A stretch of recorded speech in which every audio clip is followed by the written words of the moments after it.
नमस्कार मित्रांनो, माझ्या यूट्यूब चॅनलवर तुम्हा सर्वांचं पुन्हा एकदा स्वागत आहे। EPS 95 पेन्शनधारकांसाठी एक महत्त्वाची बातमी आहे। 1 जानेवारी 2025 पासून लागू होणाऱ्या सेंट्रलाइज्ड पेमेंट सिस्टीम CPPS बद्दल संपूर्ण माहिती घेणारा हा व्हिडिओ शेवटपर्यंत नक्की पहा। जर तुम्ही अद्यापही आमचे चॅनल सबस्क्राइब केले नसेल तर लगेच चॅनलला सबस्क्राइब करा, नोटिफिकेशन बेल आयकॉनवरही प्रेस करा, जेणेकरून तुम्हाला अशाच महत्त्वाच्या अपडेट्स वेळोवेळी मिळत राहतील। केंद्र सरकारने दावा केला आहे की सेंट्रलाइज्ड पेन्शन सिस्टीम CPPS मुळे पेन्शनधारकांच्या जीवनात अमूल्य बदल होणार आहेत। ही प्रणाली देशभरात 1 जानेवारीपासून लागू होणार असून सुमारे 80 लाख EPS पेन्शनधारकांना याचा थेट फायदा होईल।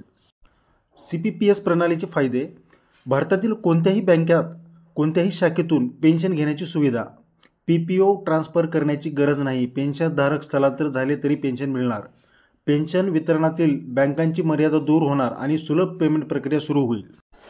राज्यमंत्री श्रीमती शोभा करंद्लाजे यांनी सांगितले की CPPS प्रणालीची पायलट चाचणी यशस्वी झाली आहे। पहिली चाचणी 29 आणि 30 ऑक्टोबर 2024 रोजी जम्मू, श्रीनगर आणि कर्नालमध्ये करण्यात आली, जिथे 49,000हून अधिक पेन्शनधारकांना लाभ मिळाला। दुसरी चाचणी नोव्हेंबर 2024 मध्ये 24 क्षेत्रीय कार्यालयांमध्ये झाली आणि 9.3 लाख पेन्शनधारकांना पेन्शन वितरित करण्यात आली। EPS 95 पेन्शनधारकांसाठी CPPS का महत्त्वाचा आहे?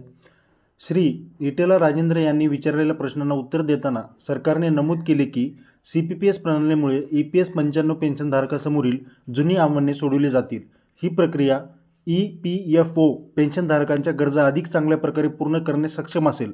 मित्रांनो, ही माहिती तुम्हाला उपयुक्त वाटली असेल तर व्हिडिओला लाईक, शेअर करा आणि अधिक माहितीसाठी आमचे चॅनल सबस्क्राइब करा। धन्यवाद मित्रांनो। जय महाराष्ट्र।